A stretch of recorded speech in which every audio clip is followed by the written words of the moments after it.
Simon, it's so good to be back with you again today. Always such a joy.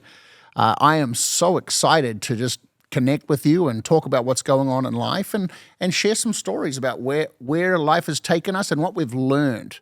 And I know that just recently that you've just finished a book that's coming out this February that has so much content in it about powerful keys that you've learned around resilience. And so let's dive in, and I'd love you to be able to share just some of the things that you've discovered in your personal resilience journey and how you've grown in that. So first of all, it's so good to be with you, Andrew, and I always enjoy our time of fellowship. As you know, I worked at Disney for a number of years and left Disney about 21 years ago to venture out on my own. And as an entrepreneur, one of the things I've had to do in 20 plus years is reinvent. And in my reinvention, I've discovered I needed to adapt because I was holding on to how I started the business, hoping that would carry me into the future, when in fact, many of the things that I started 20 years ago was obsolete, and I did not want to evolve. Wow. I did not want to change. And what I recognized, if I didn't, customers were not going to pay me. So one of the things, I went back and I started to get more skills in improving how I was coaching, how I was giving advice, how I was training, and even how I was speaking from the stage. Because what I realized is I was dumping information, but not inviting people into revelation that they could use to move their business forward. So I had to discover how to be resilient myself. So often we've heard resilience is bouncing back, but it's about bouncing back better because you adapt. Right. I love that. I absolutely love that. You know, when you think of steel going into a fire, it goes through a process of change.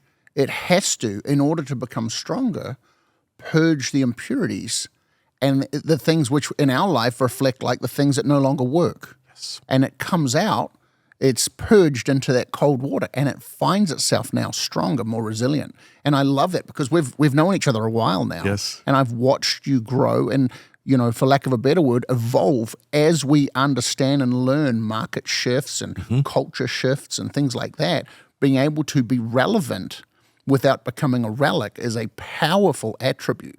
And so I champion that. That's just so beautiful and amazing to watch. So let's segue that now, because you've had these almost 2 decades, significant 2 decades of learning and adapting and growing, and now you've come full circle, and you're empowering CEOs, Fortune 500 companies, large institutions with these keys that you've learned, and we're watching phenomenal results as these companies are able to adopt and adapt to these keys, catapulting them into relevance in the marketplace. So let's talk about what you've learned and what leaders are discovering in the current marketplace and the current workplace. Yes. And they're really waking up to their need around resilience. Yes. So the first thing is the job of a leader during the midst of uncertainty is not forcing people to work harder, motivate them. That's not the job of a leader. Right. The job of a leader is to invite people on a journey to discover the leader within themselves while they're following you. Wow. So a leader can never take a person to a place that they have not been themselves. So what does that mean? That means, first of all, as a leader, am I self-aware as to how I am showing up in the environment? And if I'm self-aware, do I have the awareness to care for another human being? Because you can't coach a person into resilience or brilliance until you are aware, how am I rubbing off? How are they seeing me? How am I behaving? Because leadership is caught and taught, and I say that intentionally. So how am I showing up to invite them on the journey? The second thing that I've learned is that when an individual knows that they are cared for, you don't have to invite them to innovate. They will find a way to go above and beyond. So in our research, what we've discovered, we did a national study and we asked 27 questions of 1,000 people about working America. And what we found out is about 48% of working America thinks that leaders do not care about the well-being of remote workers. Wow. So, this whole push and pull, come back to the office. No, we don't want you to stay at home. And for those who want to stay at home and not return to the office, out of sight, out of mind. So what leaders are having to learn, how do I care for that person and still let them know that they matter and they have value, even though I may not physically lay eyes on them in person, but I'm doing it through a screen. Wow. And one of the things that leaders can do is to ask people, how are you doing? And how can I best serve you? That's powerful. That's really powerful. It's that almost tug of war, because there's two different value systems and two different needs, and the adage in really the last couple of generations has been identifying this type of issue as do as I say, not as I do, and that no longer works. That's been called out. People see that now, and if a leader or a CEO or executive is behaving in a different way, that's counter to what they're expecting staff and team to show up as, it just gets called out, and it just gets seen for what it is. You can't lead out of hypocrisy, to put it bluntly. Yes. And so you're citing that as a powerful insight.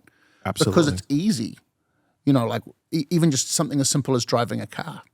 I don't know how many decades ago you and I got our driver's license, but we did everything we needed to at the time to get that driver's license.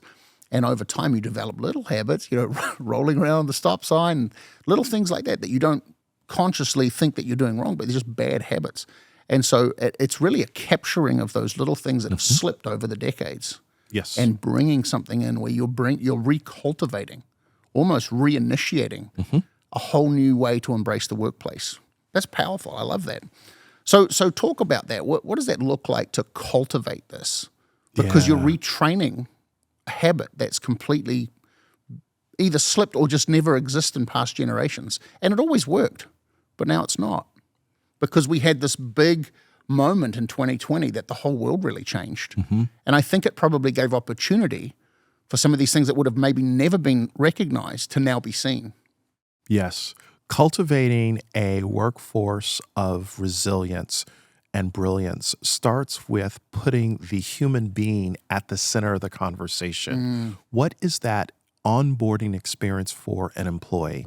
If you have staff that have worked there for years, they know how to get things done that's not necessarily written down anywhere, it's in their head just because of their longevity. How do you engage them through the questioning of what can we do to take care of you? How do we ensure that you are healthy, happy, and whole? And does this workplace still work for you? If not, what can we do? So when you invite employees into the center of the conversation, they will tee up and say, what if? Can we? I'm stuck in my career. I want to move forward. How are you helping them to grow? Because when employees know that management and leadership believes in them and sees them, Dr. Maria Music, who is a clinical psychiatrist at University of Michigan, says human beings need three things. Number one, to be seen, to be valued, and to be understood. Wow. So when I'm seen, valued, and understood, you don't have to beg me to take care of the customer. I will automatically take care of the customer because management leadership takes care of me. Wow. Yeah, it's really, once someone feels understood and seen, fulfillment is just almost something that they will automatically do without even thinking. Absolutely. It's just a natural response. I love that. Yeah. So in this amazing book, Resilience at Work, you have really crafted a phenomenal expression and conveying of the story. And you haven't come in from a conventional teacher whiteboard scenario. You have told a narrative, a story. You've pulled people in to this experience and adventure where you've unpacked really an opportunity for the reader to delve in deeper to what you're really saying. And I find it fascinating. And so there's these different personalities. You've built a story of personalities that are actually telling the principle that we talk about in resilience. So let's talk about these different archetypes, these different cultural personalities found in people in the workplace. So there are 4 plus 1. There's hurry, worry, ready, and steady. Wow. And then I'll tell you about the plus 1. So hurry shows up every single day, full of energy, full of life, but believes that in order to be valued and to ensure that he is never laid off, he's busy but not necessarily effective. Wow. So never has a chance to stop and pause and connect. Hey, how are you doing? What's going on? Just moves on to the next thing, to the next thing, to the next thing, and believes is if I show that I am in meetings and I'm so busy that people will see me as a valued member of the team. Right. And then there's worry. Worry is concerned about, okay, I cannot make a mistake. I need this job. I got to get my check. I was just in that meeting. I was just on that Zoom. Right. Did I say that the right way? What did they think of me?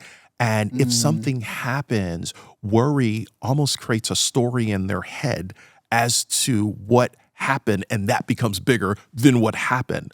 And all of the research says that when a person is worried, the brain actually slows down. Right. When we did our national study, what we realized is that almost 50% of working America shows up every single day worried about the future. Wow.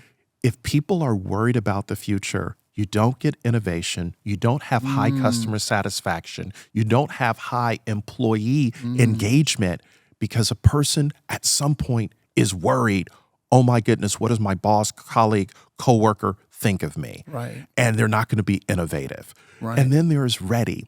Ready has been the hell and back, has went through a lot, but has found a way to thrive. And then there is Steady.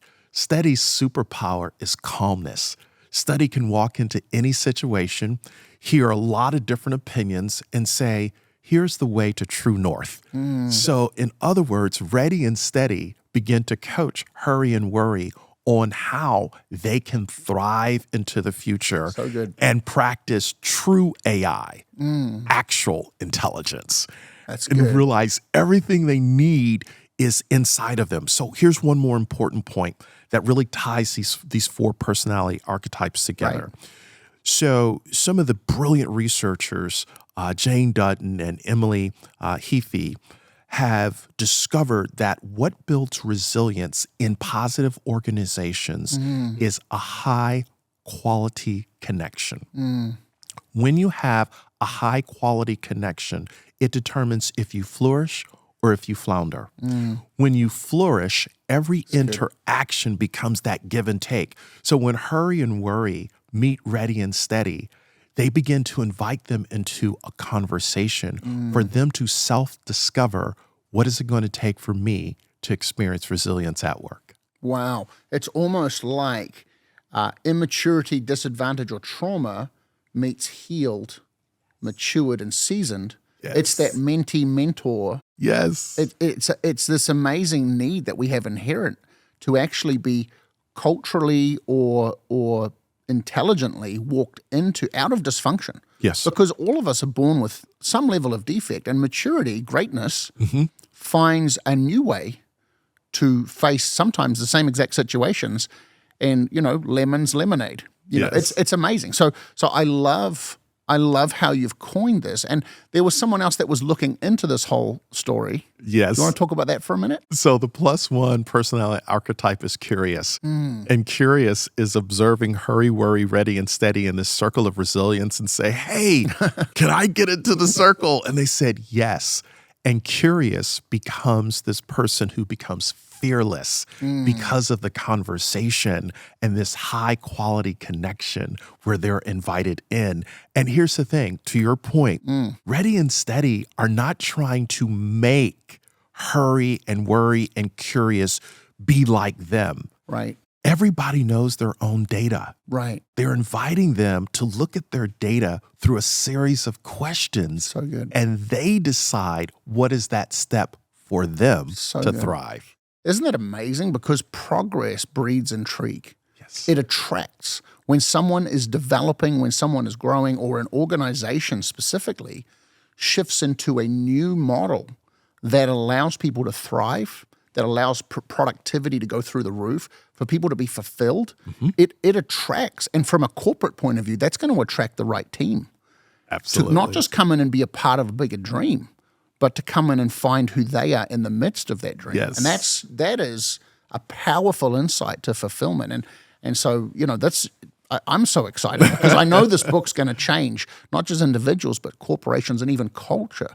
And so that's a powerful contribution. I would really encourage anyone that has any intrigue, because anyone that's leaning into this conversation, they're curious. They're the character in this book. That's any one of us reading, because I want to be learning till the day I die. Yes. I want to be developing. I want to be growing. I want to be evolving and finding, hey, what I always love at the end of a year to stop and go, what did I do really well? What did I absolutely crush it at?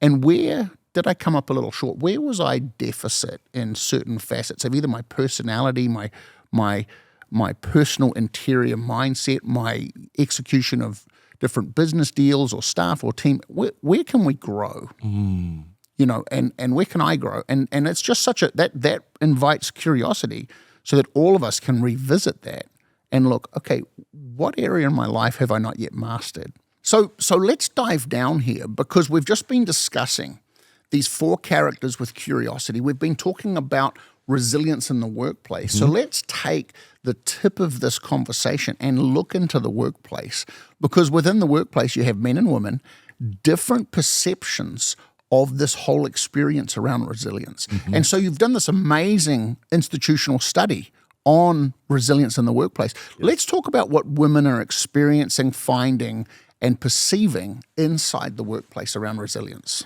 What was amazing to us in our research is when women talk about resilience, they talk about resilience from a standpoint of growth and vulnerability.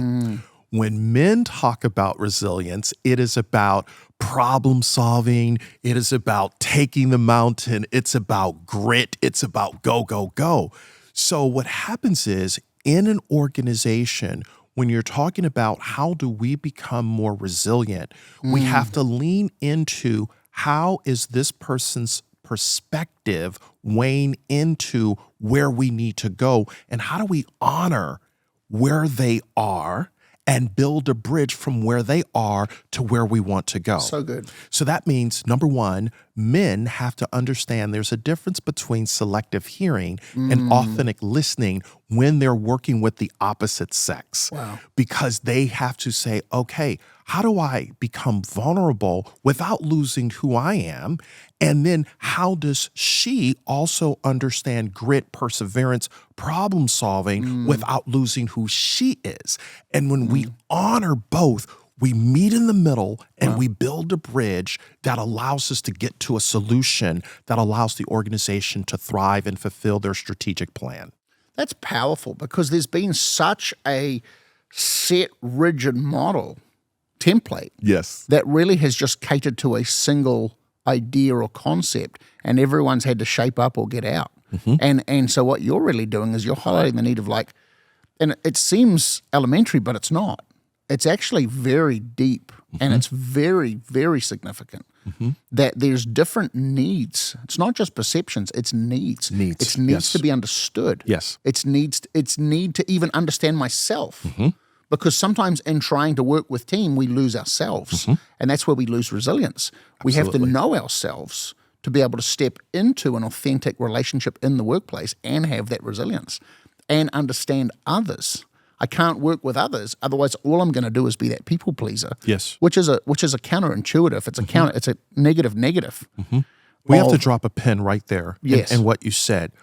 So when I'm understanding others, I move from rational commitment to emotional commitment. Rational commitment is I do what I do because I have to do it. I have to listen to you, Andrew, because I went to the class, I went to the session, they gave me an executive coach, and all this pressure is being put on leaders and middle management. You got to make sure you're listening to people. Okay, that's very nice. But emotional commitment is I'm doing it because I want to. So good. And when you have that want to, it's in that moment where you create that high quality connection that causes both of us to spiral up. Yeah. And that's that cross-pollination. Yes. Where every vision and mission in the room actually is given supply to be everything it can be. Like, I know when you and I spend time together, we both always come away with vision and enthusiasm and personal momentum. We speak into each other's projects and goals and tasks and assignments. We we offer advice, we offer encouragement, and there's just when you're around someone that's going somewhere, you feel like you want to go somewhere. When you're around people that just are dedicated to a very low frequency of existence, it does something to you. It causes you to it almost steals your inspiration. So I got a secret to share with you. Come on. I can't believe I'm revealing it. Every time we've ever met, I have a digital diary on my phone. Wow. And when we hang up from talking on the phone or Zoom or face-to-face, I write down, what did I just learn from you? Wow. What did I take away? What were the highlights? And I share it with Jody, my wife. And I was like, okay, here's what I heard Andrew say, and this is what it meant, and here's what I'm going to do.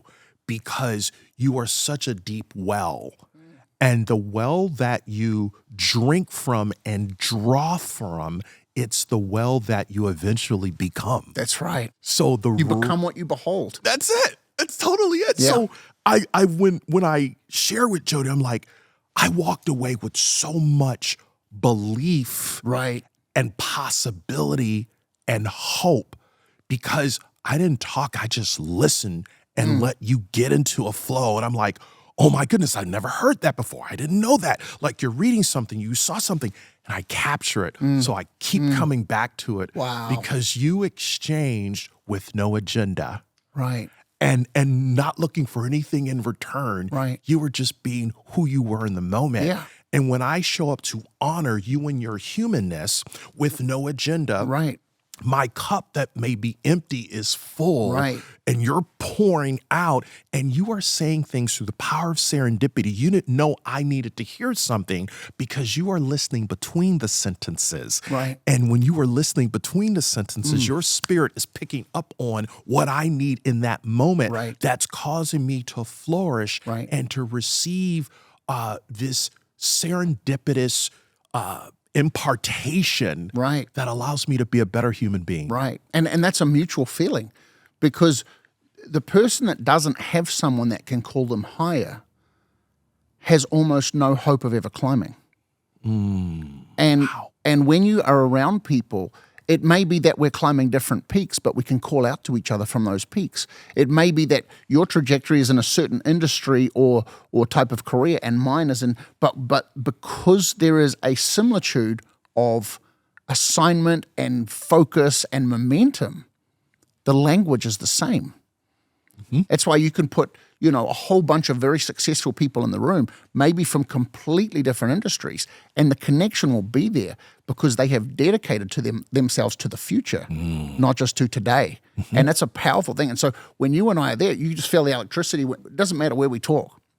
We've met in all kinds of places, different parts of the world now. Yeah. And whenever we sit down and talk, you can just feel the atmosphere become electric. Totally. Because it's almost like this creative dynamite that's ready to go off and pull us into another season or another idea. And I think that's the power of creativity that's released when inspiration and resilience has been embraced, and it just gets released and it invites people. It's the curiosity thing coming all the way back around.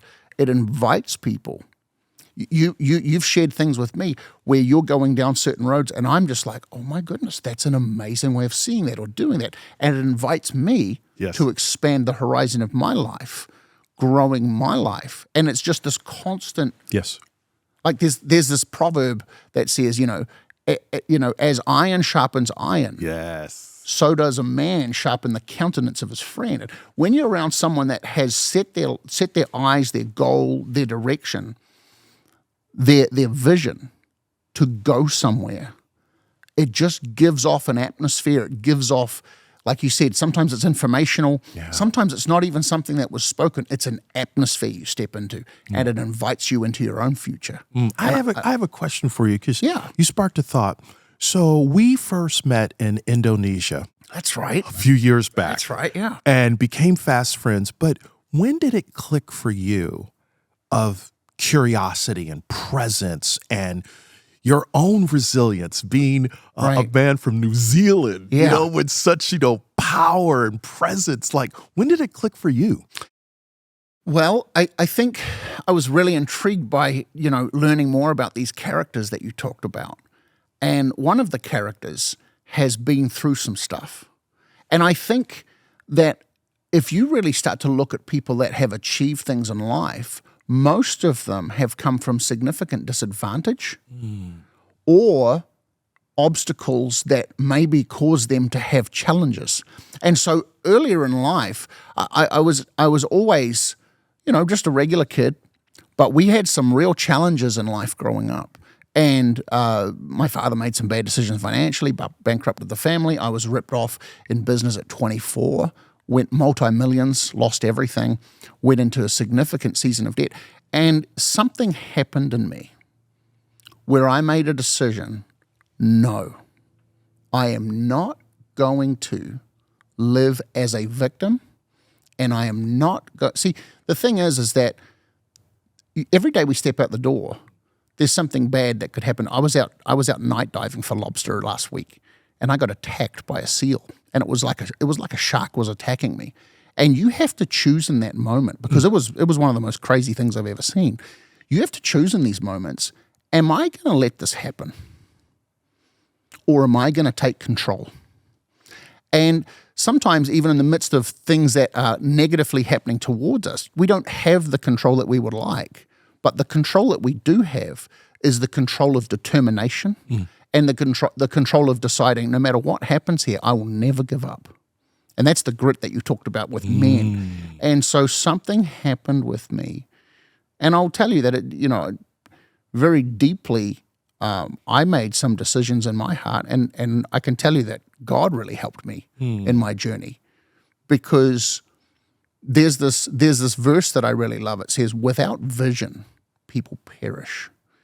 And so even in moments in life where I've had real horrible challenges that felt like they were leveling me, I didn't look so much at the disaster. I looked at the future. Because unless you are going somewhere, unless you look at where you're going, you'll look at where you are. And if you get fixated with what you are, one of the little statements I've come up with is that self-pity is one of the most debilitating conditions of the human mind.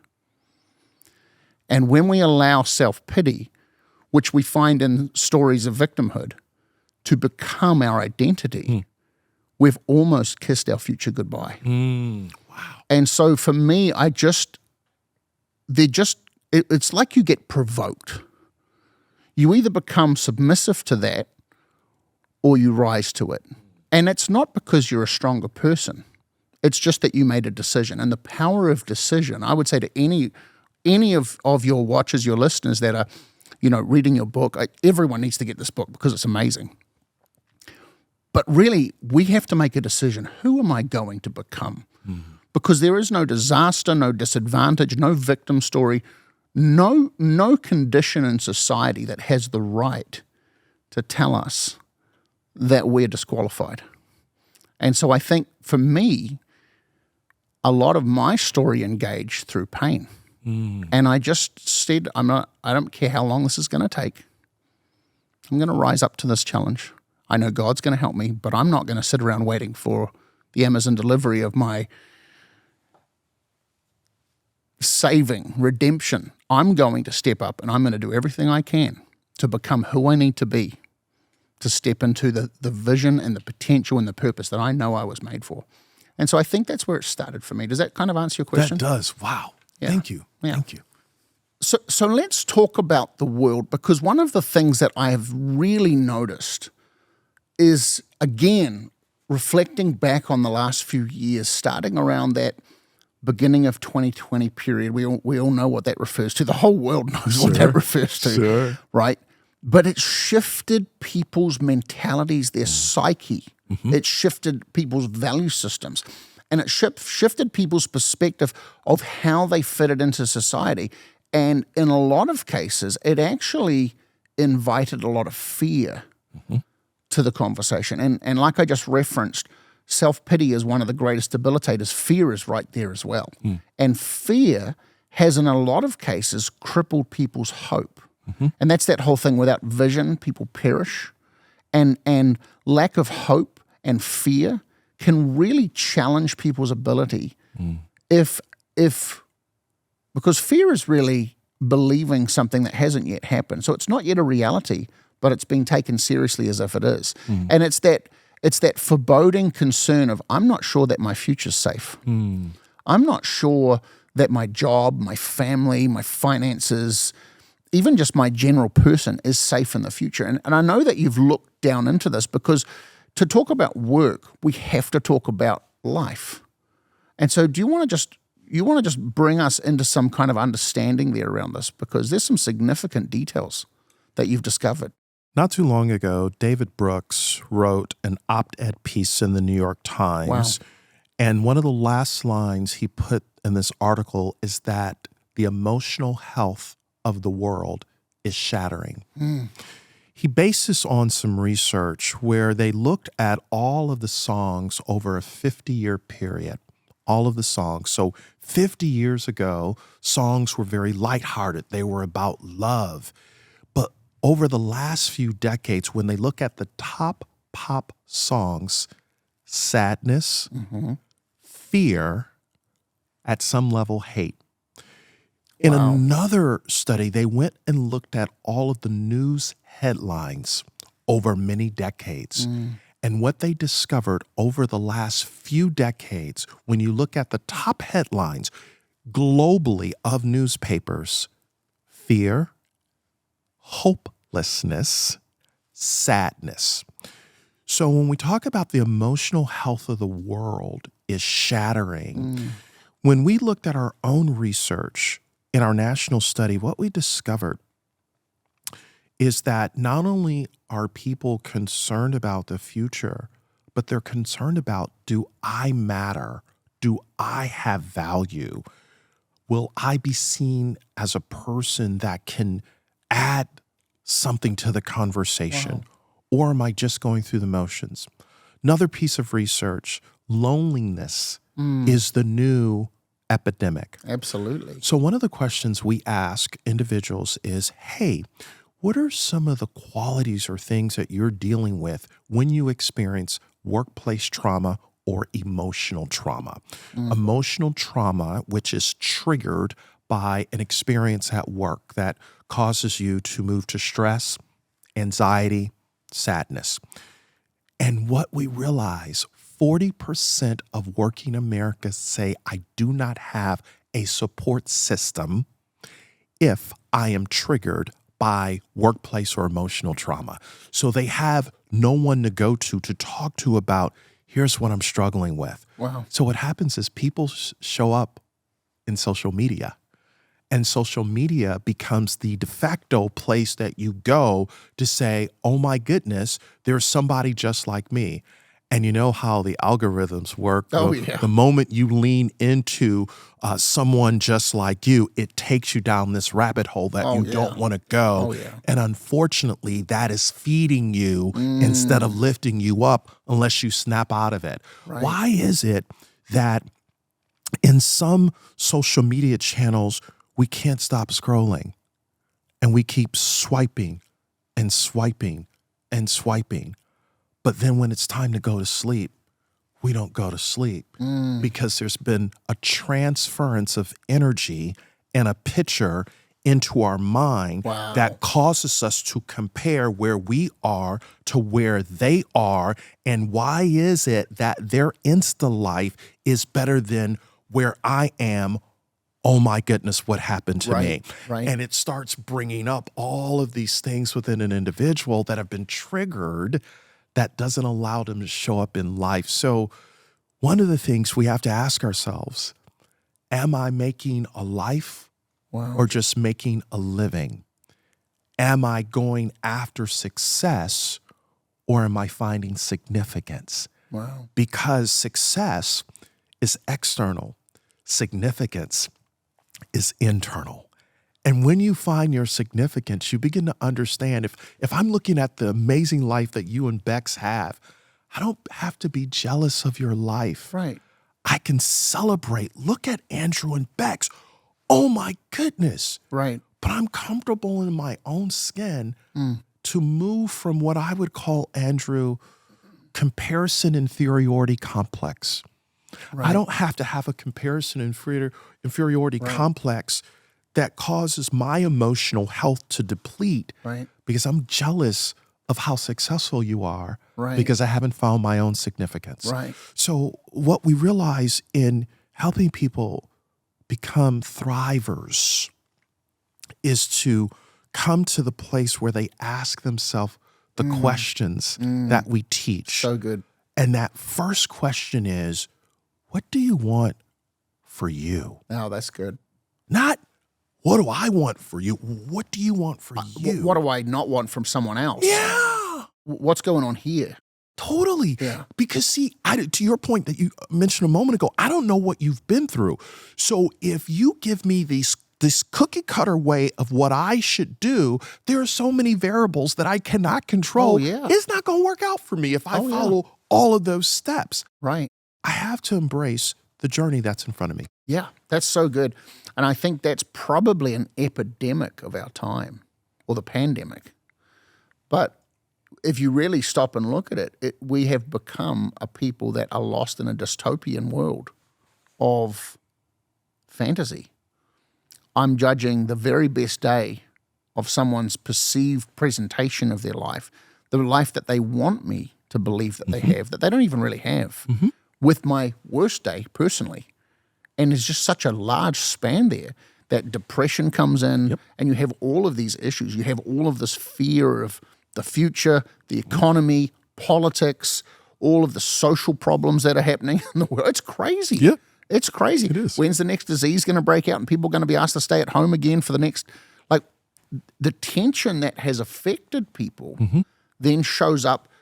It's coped with things like social media and gaming and entertainment, which is such a drain on creativity, Yes. optimism, hope, all of those things. All of that dopamine just leaves, and you're left with these low-level frequencies that aren't able. So then that comes into the workplace, and so you have an increased uptick in these triggering issues, which really are a symptom of another problem. Yes. They're not actually a workplace problem. And so you're bringing us back to this idea that building and undergirding and growing and pouring into people's personal resilience. Yes. It's more than just workplace resilience, because in order for me to be a great workplace contributor or team member or leader, I have to first find resilience in my personal life. So what does that look like? How does someone shift towards, I know there's a lot in the book, and it really requires people getting the book. Guys, you've got to get the book. It's so good. But what does it look like if you could just give a micro snippet insight into what someone could start to consider while they wait for the book to arrive on how they could grow or heal their personal resilience in their personal life outside of work? So a couple of recommendations. Take your meds is the first one.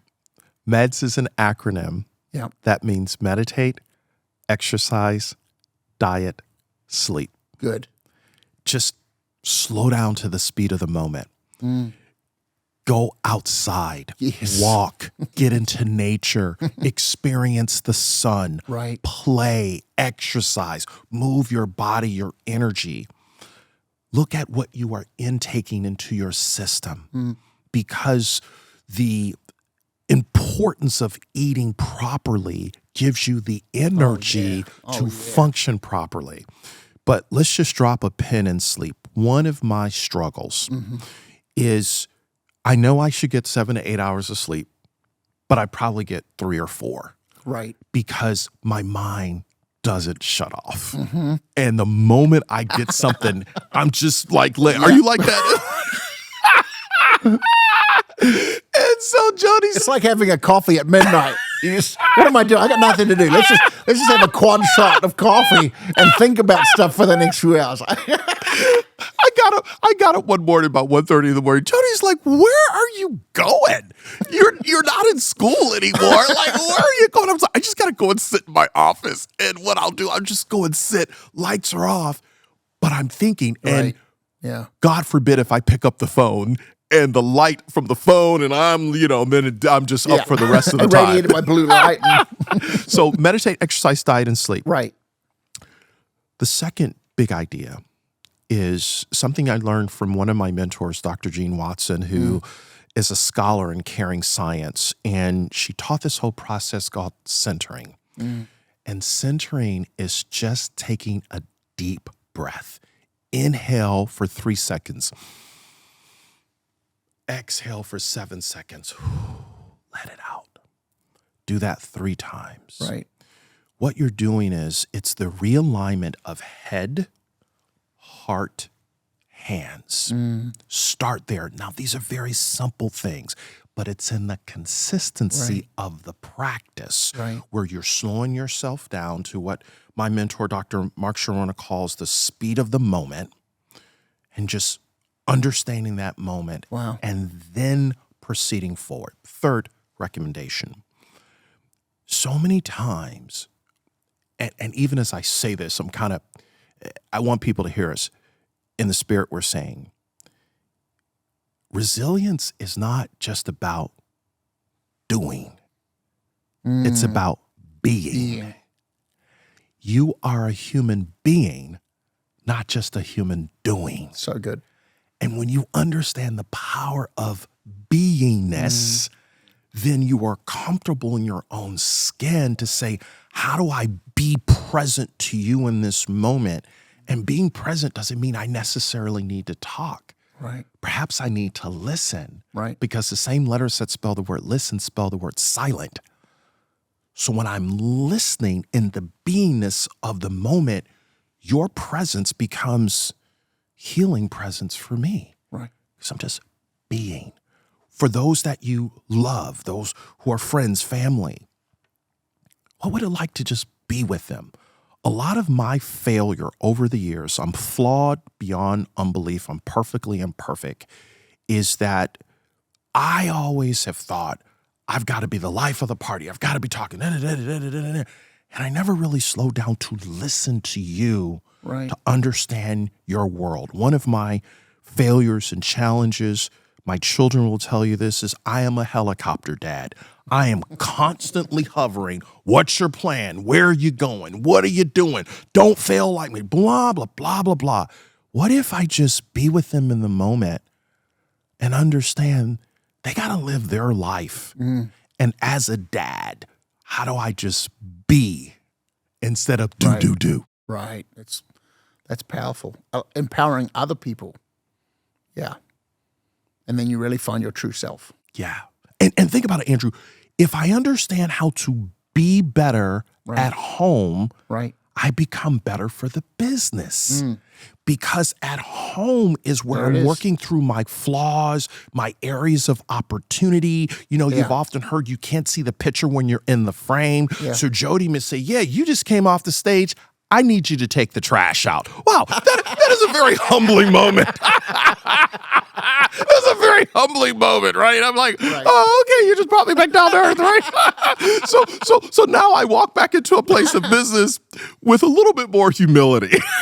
And I think that's really powerful because if you look at some, I've been contemplating recently, and if you look at some really high-level individuals, celebrities, corporate, absolute corporate rock stars, executives, the overachievers of the world, sometimes that success can actually be slightly intoxicating. And if we haven't found our identity in our personal life, then we'll substitute personal pursuit for corporate success. And it really, while it creates maybe monetary or public success of sorts or achievement, it ultimately turns people into not so nice people. And we become entitled and arrogant and all the horrible words that we don't want to say in this podcast. But the sadness there is that while someone of that caliber recognizes, and we're our greatest deceivers sometimes, we will actually compensate that in our mind as this is me, this is what I always wanted. But there's this void back here that's this unhealthy unwinding of something inside that we know is absent. And I've seen it, you've seen it. People are absolute rock stars on the stage and in business and different forums of society, whether that be public service or corporate executive, whatever that looks like. And then I've seen those people walk back into their homes and there's just this deadness. and that only come alive when they're in a workplace. And that is not success. Because we have to find this whole narrative that you've developed, and I thank you for bringing it out because it's such a powerful thing. Society needs healing. Yes. Society has been wounded, and these issues that we're seeing are really an expression of a deeper problem.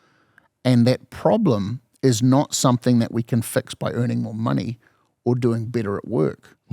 Those things are great if who we are has been healed. And I really see that this resilience message that you're bringing is really a healing. Yes. It's a healing. It's a recalibration, like the breathing you just talked about. It's almost like a personal defibrillation. You know, Whew. Okay, cool. I'm getting my heartbeat back in line. I'm getting my breathing back in line. I'm shifting my mentality. I'm calming down a minute because I got so in the flow of all of the doing that I forgot to exist. Right there. That right there. Right. 3 words that everyone listening to us can extend to someone in their home, their neighborhood, as they're going about in life. How are you? Right. Just how are you? Right. And that might be the very first time you've taken the time to notice someone else. You want to know how I'm doing? Like, you want to know? Yeah. How are you doing? Yeah. That becomes healing and a breakthrough for that person. Oh, that's so good. In that moment. Just how are you? You know, that's a really interesting point you raised there. You know, my wife and I moved to Southern California 13 years ago. And coming from New Zealand, that's more of an island. It's a smaller island in the bottom of the Pacific. Beautiful country, gorgeous landscape, really happy people. You know, coming to a more of a sophisticated society where people are faster paced and corporate transactions in a daily life scenario. And it's beautifully superficial and yet very shallow and hollow at times. And what I found that I had to change the way that I was conversing with people, I'd be like, how are you doing? And it was genuine. But because that's almost a threatening, intrusive conversation, because we've built such an amazing external world that internally at home, there's an emptiness. There's a script that gets read. And I started reading, hang on a minute, this is a script. This isn't a response. This is a PR release. This is a press release right now. And I had to stop people, and I said, and this is really good for your listeners, people that are, because sometimes we do the duty of how are you doing, and we get the script. Let's pause and not to become cynical, but let's pause out of a place of care. And I've developed this thing where I say, how are you doing? And if I hear the script, oh, everything's great, you know, everything's just fine, family's good, and it sounds great, but there's an absence of authenticity. And what I'll say is I'll smile, I'll be like, that's great, how are you doing? And it invites people to be honest and vulnerable, because that's where, again, healing can actually have opportunity. Because it's not until sometimes, and I've watched people break down and legitimately just sit and weep and say, no one's talked to me like that. Like, why do you care? Well, because you matter. And people need to hear that, because I think sometimes people feel like, and sometimes like we have different businesses and things. Sometimes you're moving so quick, you can't always stop and be super like, right, 45-minute coffee with every single person. That just doesn't present itself sometimes. But moments like that where people see that you genuinely care invites them to actually let down some guard and be honest. And that invites resilience in, doesn't it? It totally does. It gives people the opportunity to say, well, I might be a little broken. I might have some issues. Hey, we all do. We all got some issues, and we're all a work in progress. It's just that those that embrace it are able to move towards wholeness. Yes. And that's what I love about what you're bringing up here, is that everyone can be curious. Totally. And everyone can lean in. Yes. And so it's so powerful. Talk to me a little bit about this friend-to-friend process. So Dr. Larry Kefauver, who just an amazing person. I call him the literary Yoda, who really helped me as that means you got to say his name backwards, right? Yeah, totally. When I was writing this whole book, Resilience at Work, he said 40 years ago in his counseling practice, he introduced the friend-to-friend process that he and a colleague had discovered. So there are 3 questions. The first question is, what do you want for you? That's the cognitive question. The second question is, what are you feeling about where you are right now? That's the emotional question. And then the third question is the behavioral question that invites you to look through the windshield of where you're going instead of the rearview mirror of where you've been. Oh, that's good. And that Intentional question, direction. intentional direction. Come on. What step are you willing to take to get what you want? And that invites that person to say, the best hand that will feed me is the one at the end of my wrist. No one is coming to save you. Yeah. What can you do?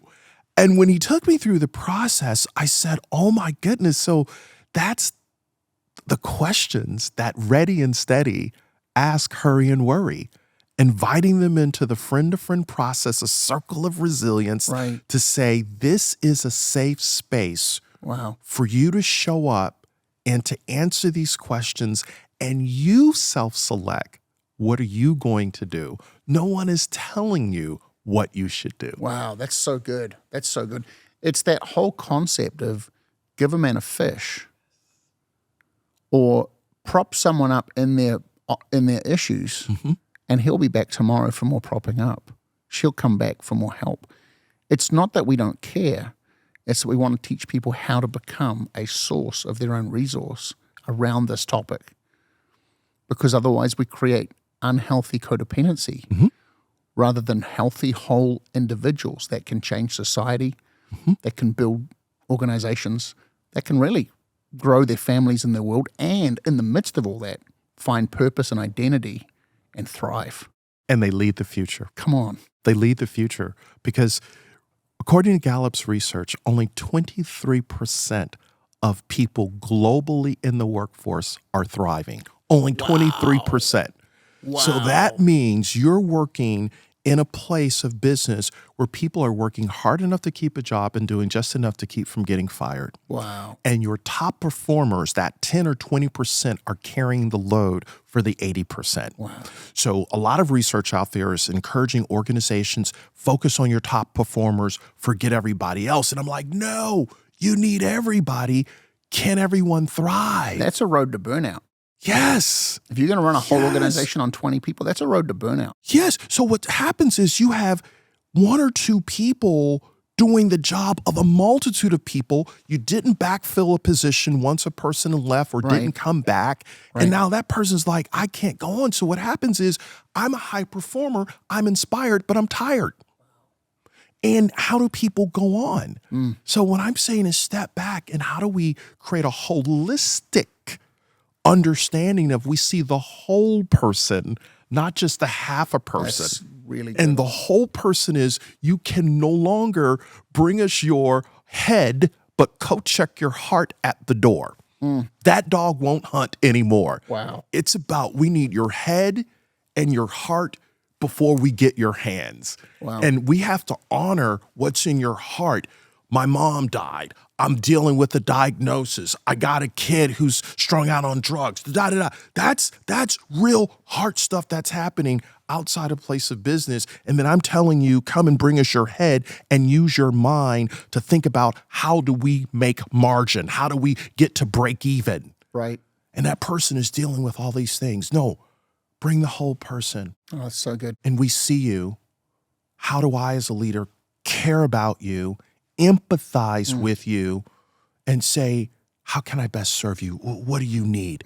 How do I become more flexible? You need some time. You've got a kid who is in school. They've got to play. They've got things going on. How do I become flexible enough to realize it's not about the output of hours, it's about the outcome of the very best of a person pouring themselves into what is before them. My potential is unleashed in an environment where I am activated rather than just your cog in the wheel, Right. your social security number in the HR payroll system. Right. Those days are gone. Yeah. And leaders now are being invited to, okay, I don't know what I don't know. And I have intellectual humility to say, how can we figure this out together? Right. And I'm going to show up and be the best person I can be in this moment. And I need you to extend me some grace when I don't get it right. Right. And that's what we have to do. Just that's the bridge building conversation right there. That's it. Even if we have to have the tough conversation, right? And you have tough conversations because that's just business. Yeah. But how do I bring the humanness into saying, okay, right? How do we create a moment? Yeah. And learn and grow? Yeah, that's really, really good. Well, this has been amazing, and there's so much more that we can go down into here, but I think really we want to direct people to this book, Resilience at Work by Simon T. Bailey. It's going to be available in February. Yes, available. Then go to simontbailey.com. simontbailey.com. Go get your copy. Pre-order it today. Yes. Where can we pre-order it? They can pre-order at simontbailey.com or go on Amazon, put in my name, and it's all right there. That's wonderful. Well, let's get copies of this book out. We're going to have information at the end on the screen. Go and get your book today. At least pre-order it. And if you're a corporate executive watching this interview and this conversation, and you want to invite Simon T. Bailey to come to your organization, because I know that you powerfully impact and dynamically shift some significant organizations, where can they contact you? They can go to simontbailey.com. Everything is right there, and we're there to serve you. That is wonderful. Simon, as always, it has been an absolute honor and a privilege and just such a joy. We'll talk again real soon. Thank you, my friend. Have a great day.